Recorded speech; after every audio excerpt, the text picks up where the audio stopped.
Welcome back to another video in startup series. और आज भी मैं आपको बताऊंगा कुछ नई टर्म के बारे में स्टार्टअप की दुनिया से जुड़ी हुई। तो जितने भी लोग स्टार्टअप को फॉलो करते हैं या एंथुसियास्ट है एंटरप्रेन्योर बनने के लिए, तो उन्होंने एक टर्म ज़रूर सुनी होगी, वो है पिच डेक।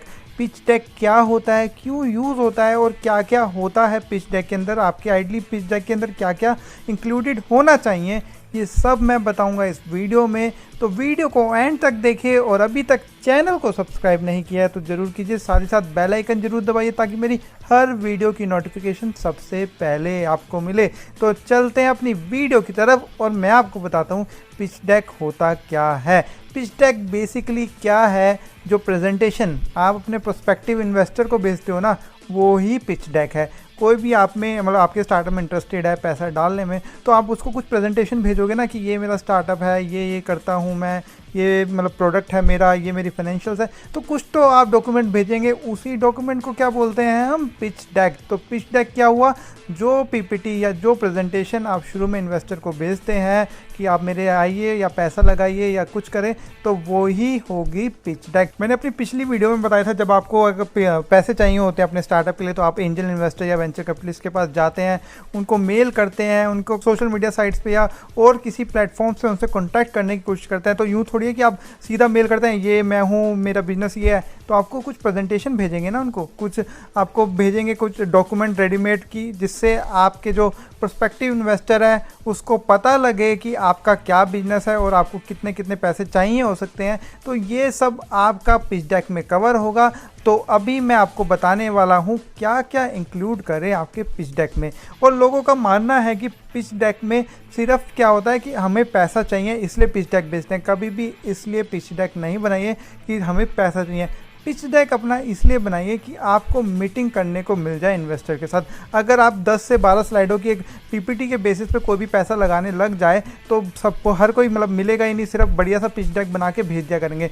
तो पिच डेक बेसिकली क्या होता है कि आपके इन्वेस्टर को एकदम मतलब वो करना, स्पार्क आ जाए कि हाँ मैं इस बंदे से मिलना चाहता हूँ, इसमें इसके मतलब इसके बिजनेस में कुछ बात लग रही है मेरे को, इसकी प्रेजेंटेशन में कुछ बात लग रही है। तो पिच डेक का मोटिव होना चाहिए कि आपको मीटिंग अरेंज करनी है अपने इन्वेस्टर के साथ। तो चलते हैं कि क्या क्या इंक्लूड होना चाहिए आपके पिच डेक में। तो सबसे पहले मतलब पहली 3 स्लाइडों की बात करें तो पहले 3 स्लाइडों में क्या होना चाहिए, प्रॉब्लम, सॉल्यूशन और प्रोडक्ट। प्रॉब्लम मतलब कि क्या प्रॉब्लम फेस कर रहे हैं लोग या आपके जो प्रोस्पेक्टिव कस्टमर है वो क्या प्रॉब्लम फेस कर रहे हैं, और उस प्रॉब्लम के बदले आपके पास क्या सॉल्यूशन है कि जो जिससे आप सॉल्यूशन देंगे और उनकी प्रॉब्लम सॉल्व हो जाएगी। और अपना प्रोडक्ट एक्सप्लेन करेंगे कि क्या प्रोडक्ट है हमारा जो हम जिस बेसिस पे अपना बिजनेस चलाना चाहते हैं। तो बेसिकली पहली 3 स्लाइडों में यही आएगा, प्रॉब्लम, सॉल्यूशन और प्रोडक्ट। आप इन तीनों की अलग अलग स्लाइड भी बना सकते हैं अगर आपके पास है, और इतना मतलब कि आप अट्रैक्टिव पीपीटी बना सकते हैं कि तीनों एक ही स्लाइड में मर्ज करें तो वो भी कर सकते हैं। बट मैं नहीं कहूँगा कि एक ही स्लाइड में मर्ज करें, क्योंकि कन्फ्यूजन रह जाएगी या मतलब समझने में भी दिक्कत आ सकती है इन्वेस्टर की कि क्या कहना चाहते हैं। तो अलग अलग रखें तो काफ़ी बेहतर है, अगर साथ रखना चाहते हैं तो वो भी आप कर सकते हैं। ये सब आपके ऊपर डिपेंड है। चौथी स्लाइड में आएगा आपके पास मार्केट साइज़। आपको बताना है कि मार्केट कितनी बड़ी है। आपने बता दिया कि ये मेरा प्रोडक्ट है, ये मेरा प्रॉब्लम है, ये मेरी सोल्यूशन है। अब आपको बताना है कितनी बड़ी मार्केट है। आप छोटा सा मार्केट का ओवरव्यू देंगे, ब्ला ब्ला ब्ला ब्ला कुछ भी लिख देंगे छोटे सा, मतलब 1-2 पैराग्राफ में आप समझाएंगे कि मैं इतनी बड़ी मार्केट है, ऐसे है। एक ग्राफ प्रेजेंटेशन या चार्ट बना सकते हैं साइड में, प्लस आपको ग्लोबल मार्केट के साथ कंपेयर करके दिखाएंगे कि इंडिया में ऐसा है, पूरे मतलब वर्ल्ड लेवल पे ऐसा है मार्केट है और वहाँ पे ये सोल्यूशन ऑलरेडी कामयाब है। और साथ ही साथ आप कोई आर्टिकल का लिंक या वीडियो का लिंक भी यहाँ पे लगा सकते हैं कि जिससे मतलब मार्केट के बारे में बताना कोई एक प्रेजेंटेशन का काम नहीं है। अगर आप छोटा सा ब्रीफ में बता सकते हैं तो ठीक है, और अगर आप इन्वेस्टर चाहेगा डिटेल में पढ़ना तो नीचे आप लिंक दे सकते हैं आर्टिकल्स का, वीडियोस का, कि ताकि उसको डिटेल में जानना हो तो वो जाके देख सके, वो स्टक ना हो जाए। मतलब अगर ये चीज़ नहीं समझ आई ना उसे मार्केट साइज, तो आगे की पीपीटी देखना भी उसके लिए बेकार रहेगा। तो मार्केट साइज समझाना बहुत ज़रूरी है। उसके बाद अगली स्लाइड में सीधा आपने बताना है अपना बिजनेस मॉडल। पैसा किस लिए लगाएगा, कि पैसे कमाने के लिए। तो आपको बताना है कि कैसे आप पैसा कमाएंगे अपने इस बिजनेस से। तो सिंपली आपको अपना बिजनेस मॉडल एक्सप्लेन करना है, जिसके बारे में मैं वीडियोस बनाता ही रहता हूँ, अलग अलग कंपनीज का बिजनेस मॉडल। तो वो आपको यहाँ पे एक्सप्लेन करना है आपका बिजनेस मॉडल क्या रहेगा। उससे अगली स्लाइड में आप बताएंगे ट्रैक्शन। ट्रैक्शन बेसिकली क्या होता है, आपके बिजनेस मॉडल की वैलिडेशन। फॉर एग्जांपल आप मैं बता देता हूँ, एग्जांपल के थ्रू बता देता हूँ आपको कि आपके पास करेंटली 50 कस्टमर ऐसे हैं जो आपके बिजनेस मॉडल पे जो आपका सोल्यूशन है ना, जो इस प्रॉब्लम से कस्टमर जूझ रहे थे, जो आपका सोल्यूशन है वो यूज़ कर रहे हैं। मतलब आपके पास रेडीमेड 50 कस्टमर्स हैं जो आपके ऑलरेडी आपका प्रोडक्ट यूज़ कर रहे हैं, या आपकी जो अगर आपने ऐप बनाई है तो आपके ऑलरेडी ऐप में प्ले स्टोर में 1,000 डाउनलोड्स ऑलरेडी है, या आपके पास 10 ऐसे कस्टमर हैं जो आपको मंथली पे करते हैं आपके सोल्यूशन के लिए, आपके प्रोडक्ट के लिए। तो ऐसी चीज़ें आप इस स्लाइड में डालेंगे कि इससे पता लगे कि जो आपका बिजनेस मॉडल आपने पिछली स्लाइड में बताया है वो हवा में नहीं बताया, आपने उसको प्रूव करके दिखाया। आपने कोई सैंपल कस्टमर्स को चुने हैं, उन पे आपने टेस्ट किया है वो प्रोडक्ट, तो आपने इस स्लाइड में आपको वैलिडेशन देनी है अपने बिजनेस मॉडल की, जो आपने एक्चुअली ग्राउंड वर्क में किया हो। आपने कोई हवा में बातें नहीं करी, आप उनको बताएंगे हमने एक्चुअली ग्राउंड वर्क किया और ये रिजल्ट निकला है हमारे बिजनेस मॉडल का। तो validating your business model is only traction. अब इससे अगली स्लाइड में आपने क्या बताना है,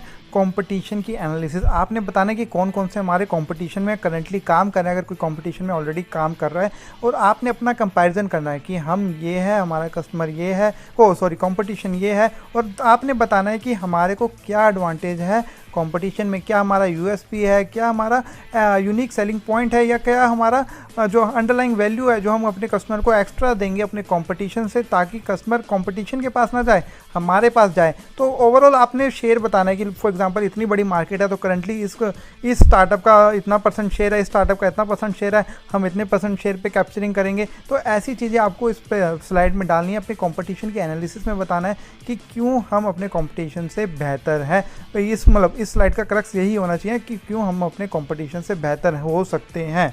तो इसके बाद अगली स्लाइड में आपको क्या बताना है, future projections of cash flows, financials, और मतलब प्रॉफिट लॉस बेसिकली आपने फ्यूचर का बताना है इसमें, और कैश फ्लोज बताने हैं आपने फ्यूचर में। तो बेसिकली इसमें क्या आएंगे कि फ्यूचर में 5 साल में या 3 साल में, बेसिकली 5 साल का रिकमेंड करते हैं। अगर आप 5 साल का नहीं बना सकते तो 3 साल का भी चलेगा। तो आप रिवेन्यू बताएंगे कि कितना रिवेन्यू हो सकता है, मेरे कितने खर्चे आएंगे पहले, दूसरे, तीसरे, मतलब ब्रेकअप दे सकते हैं, मंथ वाइज ब्रेकअप दे सकते हैं तो बहुत ही बढ़िया, पर मंथ वाइज ब्रेकअप आएगा नहीं आपकी स्लाइड में।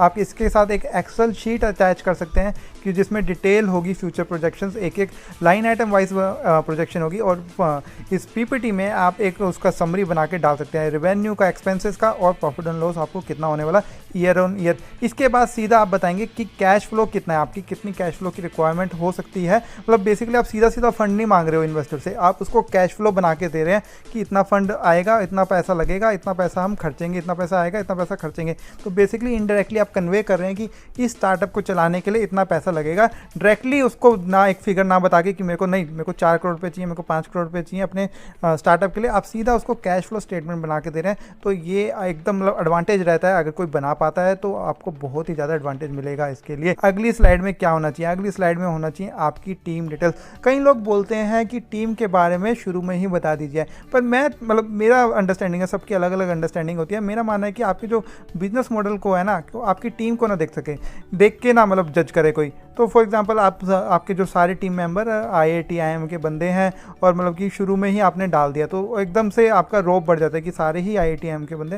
बट ऐसा नहीं चाहता मैं, अनबाइस्ड डिसीजन लेने में सहायता देता है। अगर आपको लगता है कि आपकी टीम मेंबर की डिटेल मतलब आपके लिए फ़ायदेमंद हो सकती है, अगर शुरू में डालें तो आप शुरू में भी डाल सकते हैं, एंड में भी डाल सकते हैं। तो इसमें सारी डिटेल दे सकते हैं कि हमारी टीम में ये है, इतने इतने को-फाउंडर है, ये इनका शेयर है, ये भी डाल सकते हैं आप अगर डालना चाहें तो, बट इतना ज़रूरी नहीं है। तो टीम के बारे में अगली स्लाइड में। उसके बाद आएगी आपकी मार्केटिंग स्ट्रेटेजी, मार्केट में कैसे एंट्री करेंगे आप, मार्केट एंट्री स्ट्रेटेजी बोलते हैं। अगर अभी तक आप मार्केट में एंट्री नहीं किया तो कैसे एंट्री करेंगे, क्या आपकी स्ट्रेटेजी रहेगी, कितने कितने एरिया में आप टारगेट करेंगे, कहाँ पे आप टारगेट करेंगे। तो ये सब डिटेल्स आप अपनी इस स्लाइड में डाल सकते हैं। अगली स्लाइड में आप क्या डालेंगे, अपनी एज इज सिचुएशन, या अपनी टाइमलाइन डालेंगे कि हमने अब शुरू किया था, अगले साल में हमने ऐसा किया था, उसका अभी तक मतलब जो पिछला आपका घटा है ना कार्यक्रम, उसके बारे में आप बताएंगे कि अपने फाइनेंशियल डिटेल्स दे सकते हैं, ऑपरेशनल डिटेल्स दे सकते हैं, फंड्स देख सकते हैं कि कितना कितना लगाया है, कितना खर्चा किया, अपनी शेयर होल्डिंग पैटर्न जैसे मैंने बताया था होता है। ज़रूरी नहीं है ये सब देना, बट आपको मैं एडवाइस कर रहा हूँ कि दे भी सकते हैं।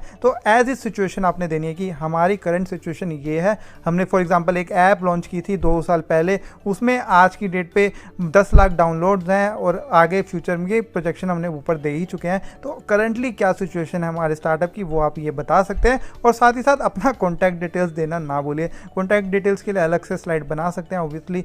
और कॉन्टैक्ट डिटेल्स देने का फ़ायदा क्या होता है कि अगर किसी को किसी और के थ्रू भी मिलती है पीपीटी, अगर किसी और थर्ड पर्सन के थ्रू मिलते हैं, फॉर एग्जांपल आपने किसी इन्वेस्टर को दिया तो वो किसी और को देता है कि देखो इसमें मेरे को थोड़ा मतलब स्कोप लगता है इसमें इन्वेस्टमेंट करने का, तो वो आपको डायरेक्टली कॉन्टैक्ट कर सके। ऐसा आप ऑप्शन छोड़े, कॉन्टैक्ट डिटेल्स जरूर डालें ताकि पता लगे कि इस पीपीटी का सोर्स या असली मालिक कौन है जिसको कॉन्टैक्ट कर सकता हूँ। यहाँ पे आप फ़ोन नंबर पे डायल कर सकते हैं। कई लोग कहेंगे कि ऊपर फाउंडर्स की डिटेल दे तो दी है तो क्यों कॉन्टैक्ट डिटेल्स देनी, बट क्या होता है कि आपकी फाउंडर की डिटेल दिया, उसको सर्च करेगा ऑनलाइन, ज़रूरी नहीं आपको कॉन्टैक्ट डिटेल मिल जाए, बट यहाँ पे होगा तो डायरेक्टली आपको कॉल भी आ सकता है। तो ये थी कुछ चीज़ें जो आपके पिच डेक में होनी ज़रूरी है। मेरे को बताइए कमेंट में आपको कैसी लगी वीडियो, और अगर ऐसे टॉपिक्स पे और भी वीडियो चाहिए तो मेरे को नीचे कमेंट बॉक्स में लिखिए कि क्या कौन से टॉपिक्स है जिस पे मैं वीडियो बना सकता हूँ। मैं उन पर ज़रूर कोशिश करूँगा वीडियो बनाने की। इस वीडियो में इतना था। चैनल को सब्सक्राइब किए बिना नहीं जाइएगा, लाइक कीजिए इस वीडियो को, शेयर कीजिए अपने दोस्तों के साथ। मैं मिलता हूँ आपको अगली वीडियो में, तब तक के लिए bye bye, signing off for the day, take care.